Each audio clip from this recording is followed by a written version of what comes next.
lendo Tempo e Vento do Érico Veríssimo, e hoje é o terceiro volume, o Arquipélago, o segundo tomo do terceiro volume. Lembrando que a obra é dividida em 3 volumes, o Continente, o Retrato, o Arquipélago, e os 2 primeiros volumes são subdivididos em 2 tomos, e esse terceiro subdividido em 3 tomos. Esse é o segundo tomo, então tá faltando só mais um desse. No total são 7. Pelo que eu percebi, todo o arquipélago vai se concentrar em 2 linhas temporais.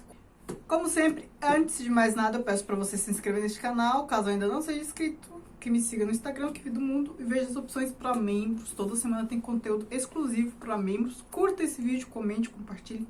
Todas essas coisas que vocês já sabem. Ative as notificações, que tem gente que reclama que não recebe mais vídeo meu, mas também não ativa lá o sininho, certo?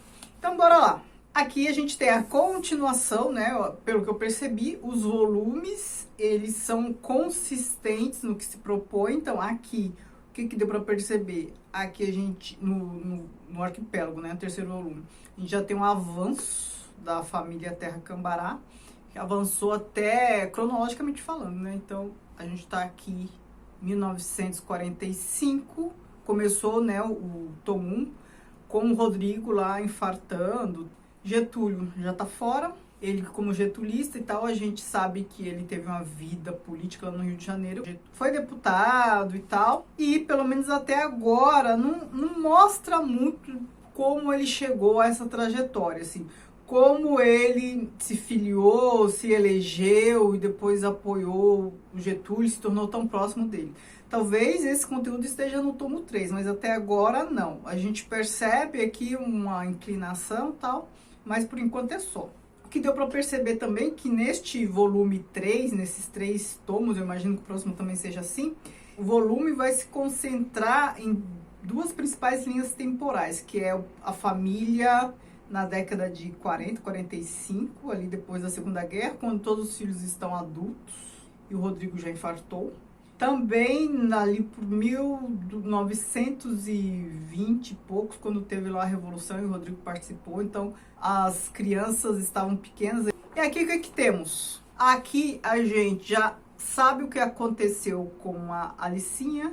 Ela morreu ainda criança, a filha, acho que é a segunda filha deles. Então, assim, ele teve ao todo, ele, Rodrigo e a Flora tiveram ao todo 5 filhos. A Alicinha é a segunda, só que morreu quando criança. O que a gente percebe, eu já até tinha dito no outro vídeo, a gente percebe que não há Alicinha adulta. A gente sabe que alguma coisa aconteceu com ela, mas não fica claro o que foi.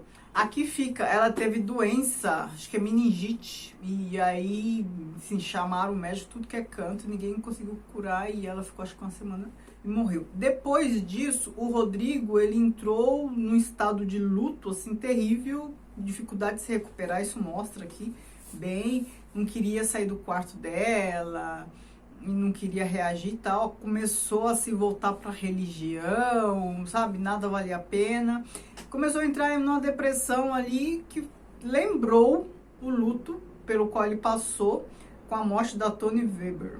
Só que com a morte da Toni Weber, ele também sentia culpa, né? Então, principalmente culpa. Aqui ele não tem culpa, mas perda de um filho é até mais pesado. Aí a gente pensa, depois de um acontecimento desse, né? Eu pensei no outro caso, pensei aqui também. Depois de um acontecimento desse, ele deve mudar o modo de viver, né? As perdas fazem isso com a gente. Elas fazem a gente ver a vida de outra forma. Ele vai mudar, vai não sei o quê. E aqui eu pensei, depois que ele começou a frequentar a igreja, buscar um conforto espiritual para a sua tristeza, eu pensei, vai mudar totalmente, não vai ser tão mulherengo. Não. Ele fica de luto por um tempo, depois volta tudo como antes. Nada muda. Impressionante. A Flora, a esposa dele, assim, passa por humilhações públicas com os casos que ele tem, sabe? Dentro de casa, fora de casa, todo mundo conhece, todos sabem, vão até na casa da Flora comentar. Então ela passa por uma situação, assim, vexatória, difícil de ser suportada. E aqui nesse segundo tomo, a gente passa a conhecer um pouco melhor os filhos adultos, principalmente Floriano. Porque o Floriano, aqui, ele tem partes, capítulos que são narrados em primeira pessoa, cadernos de pauta simples. Como ele é escritor, Então, são os pensamentos dele, as anotações dele sobre as coisas. E o resto da narração é um narrador onisciente, e a gente também acaba sabendo bastante o que aconteceu com o Floriano. A gente começa a perceber melhor o perfil dele. Dos filhos, ele é o nem lá nem cá. A gente tem lá o Jango, que é da fazenda e tal, lembra muito o tio dele, Toríbio. Da fazenda, mais rústico e tal. A gente tem o Eduardo, que é o comunista. Tem o primo deles, né, o filho lá do Toríbio, o Zeca, cresceu lá com eles, que se tornou padre. Tem lá seu posicionamento religioso forte. Todos ali com personalidade forte, posicionamento bem marcado. E o Floriano é aquela coisa assim. Parece que quis ser solto, mas também acaba não sendo grande coisa. Ele tem um caráter indeciso.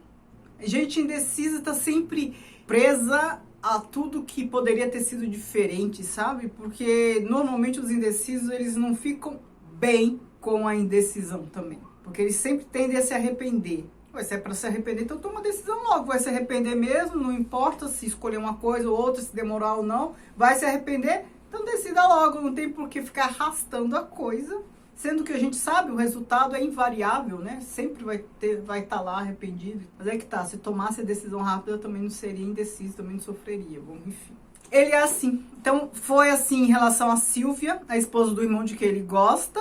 Chegou lá um momento que ele acho que tinha que se decidir por ela ou não. E aí hoje fica cobiçando a esposa do irmão. Politicamente também não se define, não toma partido nenhum.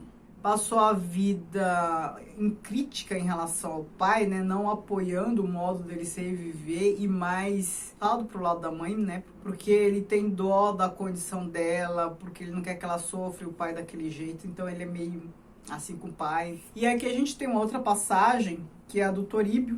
O Toríbio a gente sabe que morre na história, assim como o pai deles, o Licurgo, né? O Licurgo, pelo menos até agora, a gente não sabe como morrer. O Toríbio vai lá seguir a coluna Prestes, aqui a coluna Prestes ganha destaque aqui, muito comentário, comentando a figura do Prestes e tal. Não sabe o que aconteceu com ele, porque a coluna Prestes, né, ela era nômade. E até que o Toríbio foi achado lá, preso e tal. E aqui a gente tem umas passagens bem interessantes, eu vou destacar 3. A primeira é que um amigo deles, ali, Rodrigo e os demais, está lá em Paris. A gente está aqui no período entre guerras, década de 20, e ele manda uma carta, Terêncio Prats, ele manda uma carta para o Rodrigo contando o que está vendo lá.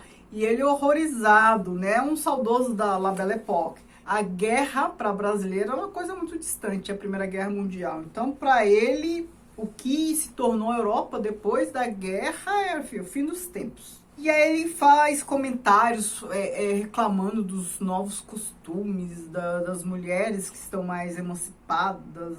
E ele fala assim, ó, não há mais fé, nem moral, nem ética e nem mesmo estética. O grande conflito armado deu um golpe, talvez mortal, na sociedade dentro da qual os homens da nossa geração nasceram, foram educados, adquiriram os seus hábitos e deram forma a seus sonhos. A licenciosidade impera em todos os setores da vida e do pensamento. As mulheres perdem o pudor, cantam canções bandalhas, dançam danças lúbricas, desnudam-se em público, fumam, bebem, sim senhor, embriagam-se como homens. Encontra-se em Paris, fazendo um sucesso delirante, uma mulata norte-americana que se exibe num desses cabarés completamente nua, apenas com uma tanga de bananas. É o fim do mundo, Rodrigo. Ele tá falando de quem aqui? Josephine Baker. Uma geração como a nossa, que se alimentou de Schubert, Schumann, Beethoven, Chopin e outros grandes da música universal, tem que aguentar agora essa coisa, né, entre aspas, cacofônica, barulhenta e negroide, que é o jazz band. Aí eu coloco entre parênteses, não sei se é assim que se escreve.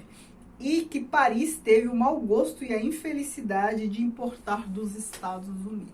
Então aqui ele tem uma fala super preconceituosa. Aliás, preconceito racial já apareceu aqui antes, quando foram para o sul alguns soldados do norte, negros, e aí todos estavam comentando, falando mal. O Rodrigo parece defender um pouco, não que ele não seja racista, ele só não tem aquele racismo óbvio, E um outro episódio aqui que eu quero destacar, é mais pro fim, a melhor parte desse tomo, e talvez uma das melhores de todo o livro, né? Considerando os 7 tomos. Tudo bem que eu não li o último ainda, mas pelo menos dos 6 já dá pra falar. É uma conversa que tem Floriano, que é o escritor, o Zeca, o primo padre, um amigo deles lá, o tio Bicho, mais velho, e o Eduardo, que é comunista. Então percebam, posicionamentos assim bem diferentes. O Floriano é aquele assim, né, nem lá nem cá. Mas eles têm uma longa conversa sobre política, religião, aquelas coisas todas. Me fez lembrar uma passagem de A Montanha Mágica, me fez lembrar a passagem de Educação Sentimental. Depois de uma guerra, a discussão dos rumos do mundo, discussão filosófica, política, social, econômica, e sempre com personagens assim, cada um com posicionamento.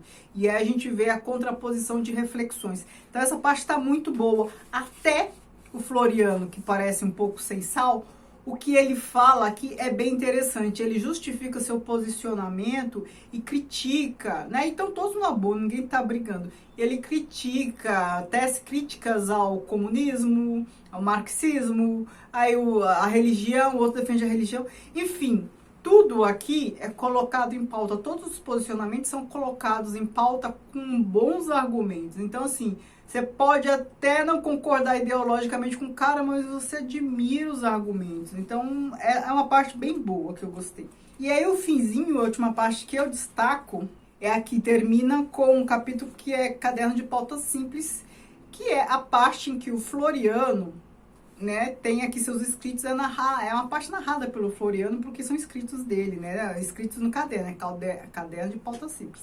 E aqui ele conta, né, tem um trecho aqui que é quando ele era jovem e estava lá na escola, no internato, e tinha lá um amor platônico por uma moça, uma jovem, Mary Lee, parece. E aí ele foi entregar uma flor para ela, e ela rejeitou a flor. Ela disse para ele isto: I don't like you, Negro boy. Go back to where you belong. Eu não gosto de você, negro. Volte para onde você pertence, enfim, volta para sua terra, mais ou menos isso. A gente já percebe racismo de novo, só que contra o Floriano. Ele é negro? Não. Mas para uma pessoa americana, sim. É aquilo que eu já comentei com vocês lá quando eu estava comentando o filme Bacurau.